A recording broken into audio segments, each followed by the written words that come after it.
Vítajte. Ešte síce není december, ale povedal som si, že prečo neurobiť ešte jedno pútavé video, prečo nepredstaviť jednu veľmi zaujímavú a perfektnú whisky, alebo poviem si perfektnú značku. A za tretie, kopa z vás samozrejme vie, ako vyzerajú naše vianočné videá, ale niektorí, ktorí majú kalendár ako nový, niektorí, ktorí sa ešte rozhodujú, či si náš kalendár kúpia, tak práve uvidia, ako takéto videá vyzerajú.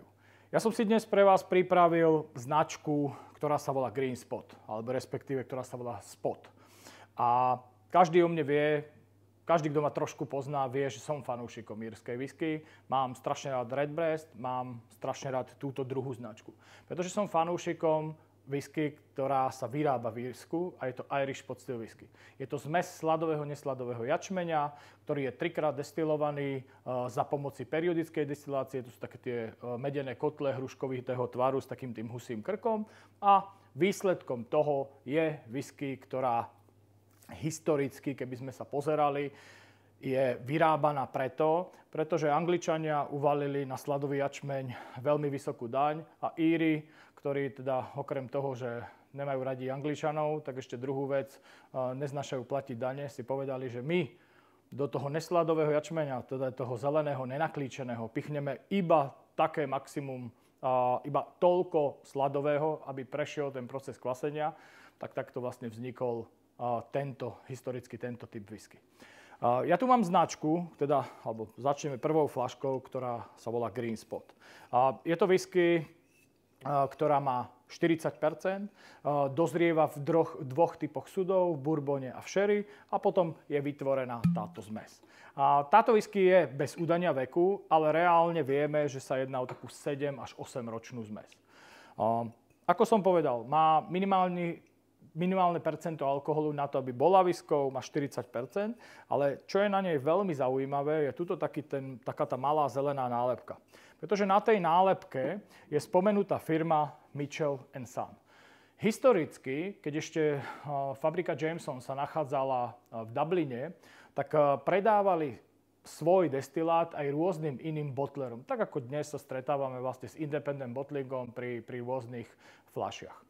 Ale nie všetci z týchto výrobcov, alebo povieme si nejakých predajcov, sa osvedčili ako ľudia, ktorí s tým destilátom dobre pracovali. Dve firmy, ktoré boli veľmi výnimočné a ktoré vlastne dnes máme v portfóliu značky Pernod Ricard, ktorá ich distribuuje vlastne po celom svete a takisto aj u nás na Slovensku, je teda Spot, whisky, ktorá spomína rodinu Mitchell & Son, ktorá je vlastne šiesta generácia predajcov a dovozcov vína do Írska. A druhou bol samozrejme Gilbey's, ktorí stáli za značkou Redbreastu. Ale aby sme nekecali toľko, poďme ochutnať. Táto whisky je veľmi, veľmi lahodná, ovocná, veľmi, veľmi svieža. Ale dominantou tejto whisky sú zelené jablčka. A ja hovorím, podľa mňa neexistuje whisky takéhoto typu. Alebo som na ňu nenarazil. Ale skôr pri tom počte whiskiek, ktoré som už ochutnal, skôr typujem to, že taká whisky neexistuje. A samozrejme ľudia, ktorí si teraz túto whisky zoberú, privoňajú si a povedia si, pekná, také sadové ovocie, nasládlosť a tak. Nemusia ten charakter v tom cítiť. Na to si musíte ten nos vytrénovať. Samozrejme, keď máte dobrú senzoriku, tak nie je problém. V chuti je táto whisky strašne lahodná, strašne nasládla. Veľmi, veľmi dobre sa pije. Je naozaj výnimočná a ja som strašne rád, že s touto whiskou pracujeme už určite viac ako 10 rokov u nás v tomto bare. Prečo to tu teraz ešte prezentujem, je to, že sme sa s partnerom, so spoločnosťou Pernod Ricard teda dohodli, že pre vás počas konca novembra a celého decembra urobíme akciu na túto whisky u nás v bare. Takže keď prídete do Easy Pubu a objednáte si počas tohto obdobia Green Spot, predáme vám ho za veľmi, veľmi špeciálnu cenu. Samozrejme, tento výrobca vyrába, alebo poviem si, táto značka má v portfóliu ešte aj iné z týchto fľašiek. A máme tu ďalšie 4, ktoré v podstate v dnešnej dobe tvoria Core Range. A ako naši českí kamaráti hovoria, zelená, žltá, červená a modrá, semafor plus šmoula. Veľmi sme sa na tom pobavili, pozdravujem z Dennyho, takže asi tak. A tou druhou whiskou v tom poradí je 12-ročný Yellow Spot. Je to whisky, ktorá taktiež dozrieva v súde po bourbone, taktiež v súdoch po sherry, ale taktiež v súdoch po dezertnom víne Malaga. Toto je potom spojené, je to španielské dezertné víno a tieto tri typy whisky alebo tri dozrievania sú potom spojené dokopy. Ja sa tejto whisky nebudem venovať, pretože túto whisky budeme mať v našom adventnom kalendáre pod číslovkou 24. Dáme si ju na Vianoce, myslím si, že bude krásne zakončenie nášho adventného kalendáru, ale pokračujeme ďalej. Tou nasledujúcou je 15-ročný Red Spot. Táto whisky taktiež dozrievanie bourbon a sherry, ale to tretie je v súdoch po Marsale. Vždy sa na to pozriem, pretože to je Malaga, Marsala a Madeira. Len aby nedošlo k nejakému nedorozumeniu. A tým už som načrtol teda tú štvrtú v tej sérii a je to teda Blue Spot, je to modrý bodík, je to 7-ročná whisky, ktorá je veľmi diametrálne odlišná a to je z dôvodu toho, že táto whisky je v súdovej sile. Jedná sa teda o cask strength. Je to whisky, ktorá má už momentálne 3. alebo 4. batch, to znamená, má vždy iné percento alkoholu. Táto, ktorú máme dnes my, je 58,7% alkoholu.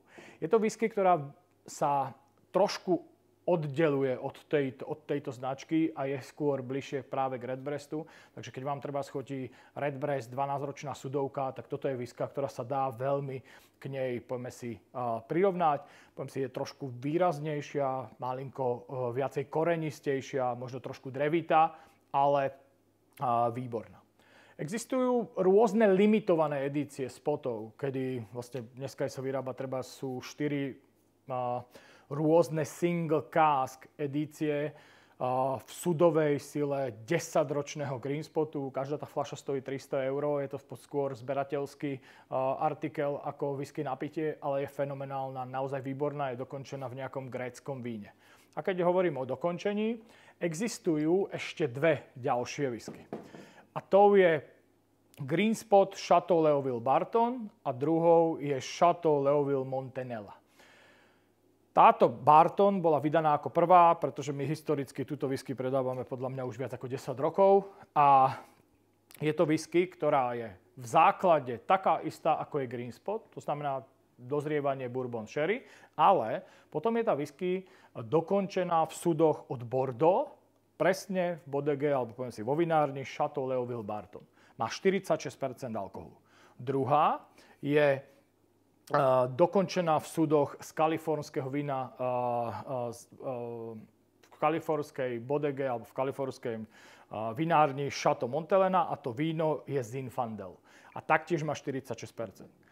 U nás sa veľmi usvedčilo to, že keď niekto príde, tak si dá práve takýto flightík, to znamená 3 whisky vedľa seba v polovičnej veľkosti 2 centilítre, samozrejme smeli, kľudne si môžu dať 4 centilítre, není s tým žiadny problém, budeme veľmi radi. A vlastne môžete si práve pozrieť to, ako tá whisky vyzerá vlastne v základe, v tom korenži, alebo v tej, poviem si, v tej vlajkovej lodi tejto značky a potom vlastne dokončená v jednom a druhom víne trošku s pridaným percentom alkoholu. Je to naozaj skvelá značka. Ja som veľmi rád, že ju máme. Som veľmi rád, že konečne existuje oficiálna distribúcia na Slovensku a tieto modely sa, okrem toho Blue Spot, sa asi okrem toho Blue Spotu dajú kúpiť všetky. A všetky tieto fľašky sú predávané v kartónovej tube. Ja hovorím, je to prestížnejšie, je to krajšie, keď to chcete darovať, ako samozrejme ľudia, ktorí si kupujú a potom to hádžu do koša, tak je im to na nič. My sa toho tiež zbavujeme, preto sa veľmi teším, že novodobé trendy sú také, že odnímete tento plechový uzáver a v spodnej časti už nie je ten kov, ale je tam kartónik a vlastne ostane tam už len diera a môžete to recyklovať a hodiť to vlastne do koša od papieru. To je z mojej strany asi všetko, teda nie, jednu vec som ešte zabudol. A A to je to, že prečo sa táto značka volá Spot. Ono to pramení naozaj 200 rokov dozadu, kedy vzdelanie, alebo poviem si gramotnosť Írov nebola taká, ako by si krajina predstavovala. A preto, keď značky, alebo poviem si výrobcovia whisky písali na svoje súdy dátumy, ročníky, nejaké béče, alebo proste nejaké označenie, tak keď niekoho pre niečo poslali, ne vždy sa to stretlo úplne presne s tým, čo očakávali. Takže prišli na to, že je ďaleko jednoduchšie označiť tie súdy farebnými bodíkmi, puntíkmi a v podstate tí ľudia samozrejme farby poslali. Pre mňa absolútne topkou, úplne doplňujúcim bodov, pretože niektorí naši zákazníci si vlastne toto neobjednávajú ako Green Spot, ale povedia, dám si zelený bodík. Takže úplné doplnenie pre mňa ako štupofila je to, že na uzavere je vlastne ten pekný farebný bod a je to naozaj úplná taká čerešnička na torte tejto skvelej whisky. Ja vám teda prajem ešte pekný koniec novembra a od 1. decembra sa znova vydávame každý večer.